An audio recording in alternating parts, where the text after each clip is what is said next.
Today we are diving into the episode 3 of the Dune Prophecy. This episode brings some truly intriguing developments, but before we get into it, don't forget to hit that like button and subscribe if you haven't already. Now, let's get started. In this episode, the story begins on the planet Seleucia Sicandus, where we see two key characters, Bene Gesserit Velia and Theodosia. They're leaving the palace after being barred from Emperor's palace, and Valia is still disturbed from a previous encounter with Desmond Hart, who resisted the influence of the Voice. The show hasn't fully explained how the Voice works yet, but it is essentially a method to influence others by understanding what makes them tick and using that knowledge to manipulate them. Valia is showing to be highly focused on maintaining power over the great houses, especially after her previous experiences with threats like Desmond Hart. She seemed determined to restore House Harkonnen's name, which has been tarnished. This leads into the first major flashback sequence of the episode. The flashback takes us to the planet Lanvile, where House Harkonnen was exiled after the Butlerian Jihad, which is also called Machine Wars. Here we see the harvesting of whale fat, whale meat and whale fur, a key resource for the planet. Valia's family, including her brother Griffin, her sister, her uncle,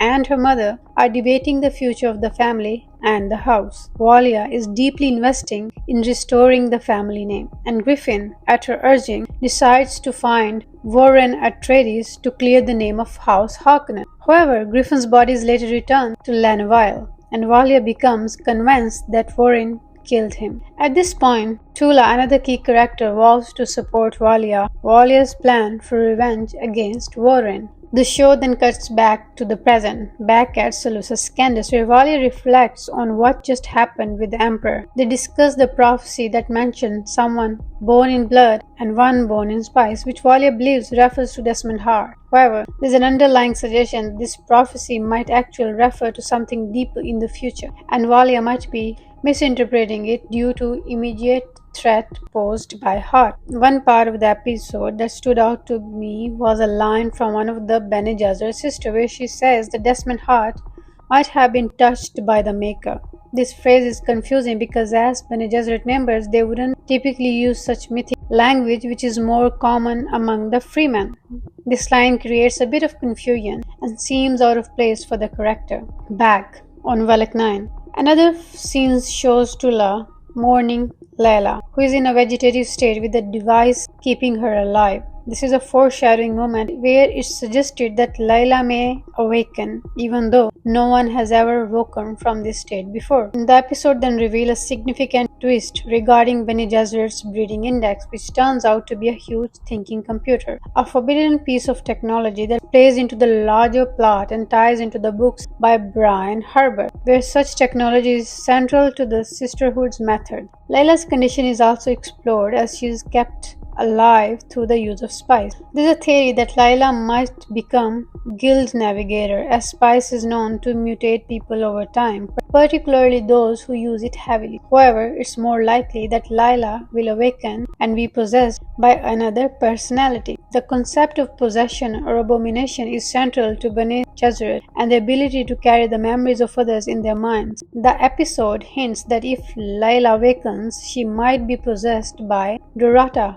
whose mission could be destroy what Valia is building. In the Dune universe, the Bene Gesserit refer to those who are born with the kind of memory possession as abomination. Although Layla wasn't born with these memories, she is in a state where her personality is weak enough to be influenced by other egos. This episode builds on the tension around Layla's fate, suggesting that her return may not be as straightforward as it seems.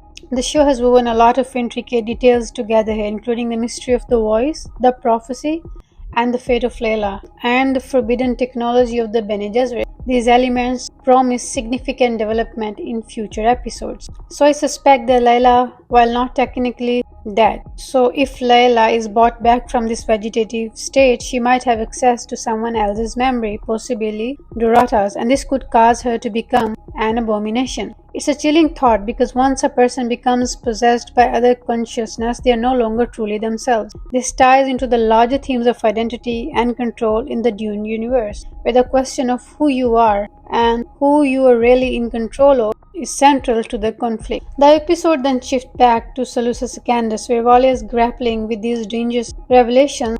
She is beginning to understand that the prophecy which seemed to point to Desmond Hart as the chosen one may be a sign of something much bigger, a convergence of different forces that she and others might not yet fully comprehend. It's the kind of a moment that really sets the stage for the next part of the series. What's intriguing is the idea of a new kind of power struggle, one that involves not just military might or political alliances, but the very nature of identity, consciousness, and memory. In the word of Dune, the Bene Gesserit are expert in manipulating human potential, but even they are not immune to the risk of being overtaken by memories of the past. It raises the question, how far is too far when it comes to manipulating human minds and bodies? The episode closes with some unsettling imagery of Layla's condition. As the spice-induced state she is in appears to be more of a trap than a form of healing. There is no clear resolution yet, and this cliffhanger leaves us with a lot of unanswered questions about Layla's fate, and true nature of the prophecy and the identity of the force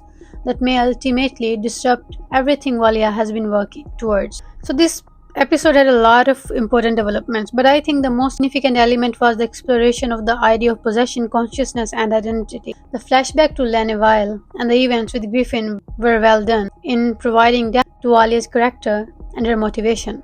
But it's the darker, more unsettling idea about memory and control that really stands out. That said, I do have a few reservations about how the show is handling some of the concepts. The whole idea of the voice is still somewhat underexplained, and while I understand that not everything needs to be laid out in full, I do think it's something they should address more clearly as the series progresses.